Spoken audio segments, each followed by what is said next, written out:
अस्सलामुअलैकुम everyone. I hope you all are fine and fresh by the grace of almighty Allah. तो आज की इस वीडियो में हम एलसीएम यानी कि least common multiple find out करेंगे 24, 36 एंड 45 का बाय प्राइम फैक्टराइजेशन मेथड। इस मेथड में हमारे पास हैं जितनी भी वैल्यूज़ होती हैं, सबसे पहले हम उनके अलग अलग प्राइम फैक्टर्स फाइंड आउट करते हैं। इस वक्त हमारे पास 3 वैल्यूज़ हैं और इन तीनों वैल्यूज़ के हमें अलग अलग प्राइम फैक्टर्स फाइंड आउट करने हैं। यहाँ मैं आपको बताती चलूँगी किसी भी वैल्यू के प्राइम फैक्टर किस तरह फाइंड आउट करते हैं कि उस वैल्यू को हमें कम्प्लीटली डिवाइड करना होता है जब तक कि हमारे पास 1 ना आ जाए, और डिवाइड भी हमें सिर्फ और सिर्फ प्राइम नंबर से करना होता है। अब बात आती है प्राइम नंबर कौन से नंबर होते हैं। वो नंबर जो सिर्फ और सिर्फ दो ही टेबल्स में आते हैं, एक अपने और दूसरे 1 के, वो नंबर्स कहलाते हैं प्राइम नंबर्स। प्राइम नंबर्स किसी तीसरे टेबल में नहीं आते। यहाँ मैं आपको कुछ प्राइम नंबर्स की एग्जाम्पल दे रही हूँ, जैसे कि हमारे पास 2, 3, 5, 7 और ये इसी तरह कंटिन्यू रहते हैं।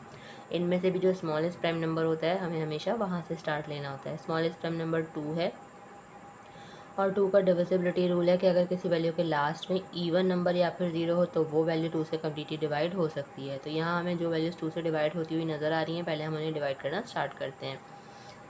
सबसे पहले हमारे पास ये 24 के लास्ट में इवन नंबर है, इसलिए इस वैल्यू को हम 2 से डिवाइड करना स्टार्ट करेंगे। 2 के टेबल में 2 आता है 1 पे और 4 आता है 2 पे। ये वैल्यू बन चुकी है 12। लास्ट में इवन नंबर है, इसलिए इसे हमने अभी भी 2 से ही डिवाइड करना है। जब तक ये वैल्यू 2 से डिवाइड हो सकती है हम इसे 2 से ही डिवाइड करेंगे।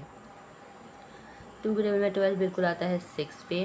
फिर से हमारे पास इवन वैल्यू है, 2 से डिवाइड करेंगे। 2 के टेबल में 6 आता है 3 पे और 3 हमें पता है एक प्राइम नंबर है, इसलिए 3 को हमें 3 से ही डिवाइड करना है, क्योंकि 3 के टेबल में 3 आता है 1 पे। यहाँ हम 24 को कम्प्लीटली डिवाइड कर चुके हैं। नेक्स्ट वैल्यू है हमारे पास 36। इसके भी लास्ट में इवन नंबर है, इसलिए ये वैल्यू भी 2 से ही डिवाइड होगी। लेकिन 2 के टेबल में 3 नहीं आता, उससे छोटा नंबर 2 आता है 1 पे। यहाँ 1 हमारे पास रिमाइंडर है, वो चला गया 6 के पास और बन गया 16। 2 के टेबल में 16 बिल्कुल आता है 8 पे। ये वैल्यू बन चुकी है 18। फिर से लास्ट में इवन नंबर है, इसलिए ये वैल्यू अभी भी 2 से ही डिवाइड होगी। 2 के टेबल में 18 आता है 9 पे। 9 ऑड नंबर है, अब ये मज़ीद 2 से डिवाइड नहीं हो सकता। 2 के बाद नेक्स्ट प्राइम नंबर 3 है, तो 3 से अगर हम इसकी डिविजिबिलिटी चेक करेंगे तो हमें पता है कि 3 के टेबल में 9 बिल्कुल आता है 3 पे और 3 के टेबल में 3 बिल्कुल आता है 1 पे। यहाँ हम 36 को भी कम्प्लीटली डिवाइड कर चुके हैं और ये आ चुके हैं हमारे पास 36 के प्राइम फैक्टर्स। लास्ट में हमारे पास है 45, जिसके लास्ट में है ऑड नंबर, इसलिए ये वैल्यू 2 से तो डिवाइड नहीं हो सकती। 2 के बाद जो नेक्स्ट प्राइम नंबर है वो है 3 और 3 का मैं आपको यहाँ डिविजिबिलिटी रूल बता रही हूँ कि एक वैल्यू में जितने डिजिट हैं उनको अगर हम प्लस करें, फॉर एग्जाम्पल अगर हम इन दोनों को प्लस करें 4 + 5 वो बन जाएगा 9। तो हमारे पास एक वैल्यू में जितने भी डिजिट्स हैं उनको प्लस करने के बाद अगर ऐसी वैल्यू आती है जो कि 3 का मल्टीपल है तो ही वो वैल्यू 3 से कम्प्लीटली डिवाइड हो सकती है। लेकिन अगर इनको प्लस करने के बाद एक ऐसी वैल्यू आ रही है हमारे पास जो कि 3 के टेबल में नहीं आती, 3 का मल्टीपल नहीं है, तो वो वैल्यू 3 से कम्प्लीटली डिवाइड नहीं हो सकती। यहाँ हम 4 + 5 करेंगे, 9 बनेगा। 9 3 का मल्टीपल है, यानी कि ये वैल्यू 2 के बाद जो नेक्स्ट प्राइम नंबर है 3 उससे कम्प्लीटली डिवाइड हो सकती है, तो उसे हम डिवाइड करना स्टार्ट करेंगे। 3 के टेबल में लेकिन 4 नहीं आता, उससे छोटा नंबर 3 आता है 1 पे। 1 हमारे पास रिमाइंडर है, वो चला गया इस 5 के पास और बन गया 15। 3 के टेबल में 15 बिल्कुल आता है 5 पे। ये वैल्यू बन चुकी है 15। अभी भी ये जो है हमें पता नज़र आ रहा है कि 1 + 5 6 हो गया। 6 3 का मल्टीपल है, यानी कि वैल्यू अभी भी 3 से ही डिवाइड होगी। 3 के टेबल में 15 आता है 5 पे और 5 के टेबल में 5 आता है 1 पे। यहाँ हम 45 को भी कम्प्लीटली डिवाइड कर चुके हैं और ये आ चुके हैं हमारे पास 45 के प्राइम फैक्टर्स। अब सबसे पहले हम इन तीनों के प्राइम फैक्टर्स को 1 बाय 1 यहाँ लिखेंगे। सबसे पहले तो हम लिख लेते हैं 24 के प्राइम फैक्टर्स, जो कि हमारे पास आए हैं 2 × 2 × 2 एंड × 3। फिर हम लिख लेते हैं 36 के प्राइम फैक्टर्स, जो कि हमारे पास आए हैं 2 × 2 × 3 एंड × 3। लास्ट में हम लिख लेते हैं 45 के प्राइम फैक्टर्स, जो कि हमारे पास आए हैं 3 × 3 × 5। नेक्स्ट स्टेप पे हमें इनकी पेयरिंग करनी है। हमें देखना है ऐसे कौन से प्राइम फैक्टर्स हैं सबसे पहले जो कि तीनों में मौजूद हैं। देखिए एक हमें यहाँ 3 का पेयर बनता हुआ नज़र आ रहा है, जो 3 है वो तीनों में मौजूद है। 3 का पेयर बन गया, पेयर बन के बाहर आ गया, ऐसे हमने एक बार लिख लिया।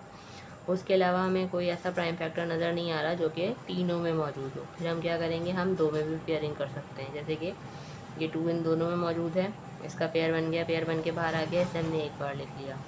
ये 2 भी यहाँ दोनों में मौजूद है, इसका भी पेयर बन गया, पेयर बन के बाहर आ गया, इसे भी हमने एक बार लिख लिया। उसके अलावा यहाँ पे 3 है और यहाँ पे भी 3, यानी कि 3 का भी पेयर बन रहा है, तो ये भी पेयर बन गया और पेयर बन के बाहर आ गया, इसे भी हमने एक बार लिख लिया। अब हमें कोई मज़ीद पेयर बनता हुआ नज़र नहीं आ रहा, सिर्फ हमारे पास 2 रिमेनिंग फैक्टर रह गए हैं जो हैं 2 और 5। लास्ट में हम वो तमाम रिमेनिंग फैक्टर्स लिखेंगे जिनका कोई पेयर नहीं बना, जिनमें हमारे पास है एक 2 और एक है 5। अब एलसीएम के लिए हमें इन सबको कर देना है मल्टीप्लाई। तो चलिए हम जल्दी से इनको मल्टीप्लाई करते हैं और फाइंड आउट करते हैं least common multiple. 3 time 2 is 6, 6 time 2 is 12, 12 time 3 is 36, 36 time 2 is 72 और 72 को लास्ट में हमें 5 से मल्टीप्लाई करना है, वो हम यहाँ रफक में कर लेते हैं। 5 टाइम 2 is 10 का 0, 1 carry, 5 time 7 is 35 plus 1 36। Means हमारे पास यहाँ लीस्ट कॉमन मल्टीपल जो है वो आ चुका है 24, 36 एंड 45 का, वो हम यहाँ लिख लेते हैं और वो है 360। देखा आपने कितनी जल्दी बाय प्राइम फैक्टराइजेशन मेथड को फॉलो करते हुए हमने एलसीएम फाइंड आउट करना सीख लिया है। आई होप कि वीडियो आपको अच्छे से समझ आई है। अगर ये वीडियो आपको पसंद आई है तो लाइक और शेयर ज़रूर करें और मेरे चैनल को भी सब्सक्राइब करें। इंशाल्लाह बहुत जल्द मिलती हूँ आप सबकी नेक्स्ट वीडियो में। अपना बहुत ख्याल रखिएगा। अल्लाह हाफिज़।